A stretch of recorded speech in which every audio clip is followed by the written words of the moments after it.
तुम्ही फिट राहण्याचा प्रयत्न करत असाल तर हा व्हिडिओ तुमच्यासाठी. आता सगळ्यात महत्त्वाचं फिट राहायचं कसं? तर आपण आहे ना, आपल्या शरीराला जसं ठेवू ना तसं शरीर राहणार आहे. तर जर तुम्ही चांगली ॲक्टिव्हिटी करत असेल, तुम्ही चांगलं खात असाल, तुम्ही चांगला आराम करत असाल, तुम्ही तुमच्या सगळ्या ॲक्टिव्हिटी ह्या प्रॉपर करत असाल, तर तुमचं शरीर अतिउत्तम चांगलं काम करायला लागेल.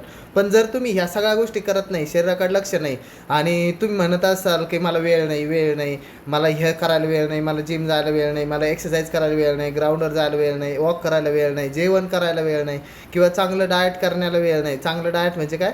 योग्य वेळी योग्य खायला वेळ नाही किंवा मला ह्या वेळेत जेवणच शक्य नसतं असं जर म्हणायला लागलं ना, तर आपलं कधीही शरीर चांगलं राहणार नाही. नंतर तुम्ही कितीही पैसे कमावा किंवा आता किती काही करा, जर तुम्ही बेडवर पडून असाल ना, तर त्या पैशाचा उपयोग जे काय उपभोग जो घेणार असतो तर तो आपण घेऊ शकत नाही. म्हणून आपल्याला आहे ना, चांगली हेल्थ मिळवायची असेल तर आपल्याला वेळ देणं गरजेचं आहे. जोपर्यंत वेळ देत आहे तोपर्यंत सगळ्या गोष्टी